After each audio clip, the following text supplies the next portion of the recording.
नमस्कार, मैं राजकुमार आप सबका अपने इस यूट्यूब मंच पर स्वागत करता हूं। काफ़ी देर बाद लौटा हूं, मुझे पता है। अभी मैं सो के उठा था, सॉरी। 1 घंटे आराम करना ज़रूरी होता है ना, तो कभी-कभी कर लेता हूं, हमेशा नहीं करता।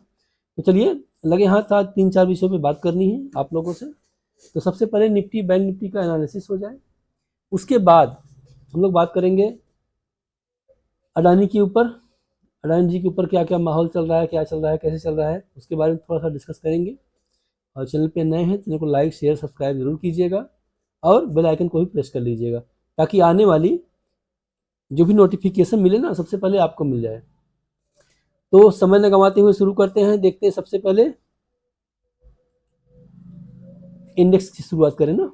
तो इंडेक्स में हमारा जो भी प्रोसेस बन रहा है, बहुत गिरावट देखने के बाद आज ये ऐसी कैंडल देखने को मिली है जो कि थोड़ा बहुत तो बल्ले बल्ले दिल और दिमाग में आ ही गया है। तो ये बल्ले बल्ले हमारा बना रहे और इस कैंडल को कहते हैं बुलिश मारी बाजू कैंडल। और ये हमारा एक सेटअप होता है। इस सेटअप का नाम है 620 फार्मूला, जो कि अभी बना नहीं है। बनेगा कब, इसके बारे में बात करेंगे।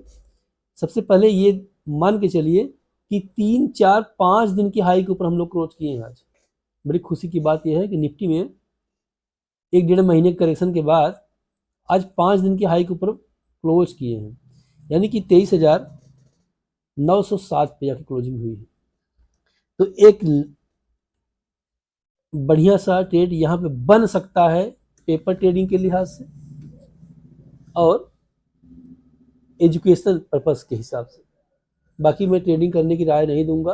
हाँ, ये तो बताना भूल ही गया कि मैं कोई सेबी रजिस्टर्ड एडवाइजर नहीं हूँ भैया। हाथ जोड़ के भी निवेदन है, सीखिए समझिए देखिए, बस मेरे बताए हुए लेवल पर ट्रेड मत कीजिए, पेपर ट्रेड कीजिए। तो ये हाई जो इसका है 23,907, अगर इसके हाई के ऊपर 5 मिनट 3 मिनट की अंदर क्लोज हो जाती है मात्र, तो आप ऊपर का टारगेट जो कि मंडे ट्यूसडे तक आ सकता है, कहां तक के लिए, 24,200 के आसपास तक, 24,500 तक जा सकता है। लेकिन हम नहीं वहां तक वेट करेंगे, 24,250 तक ये जा सकता है। बढ़िया स्विंग बना हुआ है। इसी स्विंग पे हम लोग स्विंग ट्रेडिंग भी करते हैं स्टॉक में। तो चलिए, समय न गंवाते हुए स्टॉक की बात करेंगे, फिर अदानी जी की बात करेंगे। 3 स्टॉक मेरे डाल पे आए हैं बढ़िया बढ़िया। नंबर 1 है रिलायंस, जो कि स्प्लिट होने के बाद ये आ चुका है कहाँ पे, 1260 के आसपास क्लोजिंग हुई है शायद इसकी, देख लेते हैं। तो एक स्विंग यहाँ पे बन रहा है। नेटवर्क का इश्यू आ रहा है इसलिए वो ग्रीन कैंडल दिखाई नहीं पड़ रही है 4 आवरली चार्ट पे। अब यहाँ से एक स्विंग बनेगा।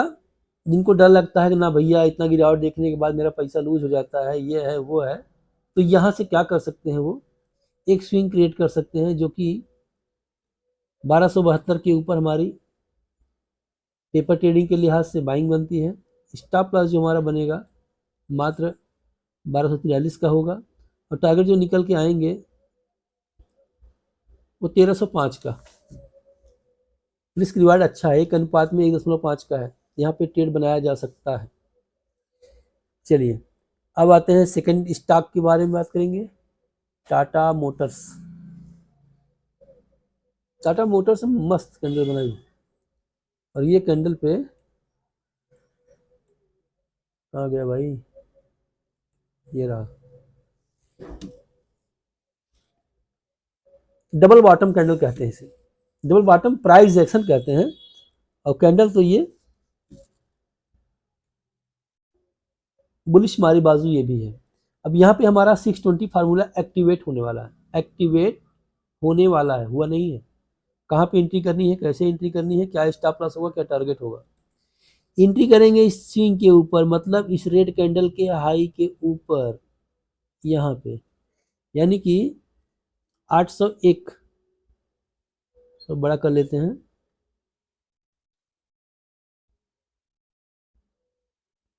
800 पे, 800 के ऊपर निकलने के बाद पेपर ट्रेडिंग के लिहाज से हम यहाँ पे एंट्री कर सकते हैं। स्टॉप लॉस इसी कैंडल के लो का होगा, जो कि 760 के आसपास मान चलिए, 40 पॉइंट का, 40 है ना, 760 और 40 पॉइंट का डिफरेंस है। और यहाँ से हम क्या करेंगे, जो हमारा स्विंग बन रहा है वो हमें कहाँ तक ले जा सकता है, 831, 831 के लिए हम टाटा मोटर्स में एक स्विंग क्रिएट कर सकते हैं। अब आते हैं टाटा स्टील, इन्वेस्टमेंट की बात कर लें। टाटा स्टील, टाटा स्टील में अब यहाँ से मुझे लगता है कि जो भी आप एसआईपी के रूप में 2 4 5 शेयर खरीद रहे हो, यहाँ पे ऐड करने का समय आ गया है। थोड़ा सा ऐड किया जा सकता है बड़े समय के लिए।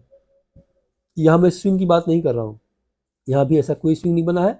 यहाँ पे ये बना है कि 3-4% गिरने के बाद, 5% गिरने के बाद यहाँ पे हम ऐड कर रहे हैं लॉन्ग टर्म के लिए टाटा स्टील। तो ये 3 स्टॉक हो गए हमारे, और निफ्टी का लेवल हो गया।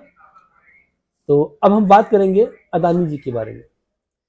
क्या हो रहा है मुझे समझ नहीं आ रहा है, अदानी जी के पीछे लोग पड़े हैं इस तरीके से।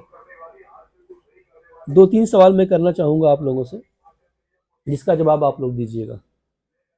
पहला सवाल, 1 सेकेंड नहीं हो पाएगा, चलिए चलते हैं, कोई बात नहीं।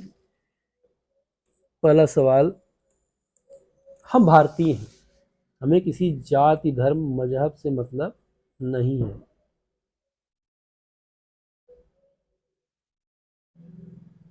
देखिए माउस से बना रहा हूँ, हो सकता है कि थोड़ा सा खराब हो जाए, कोई दिक्कत बात नहीं।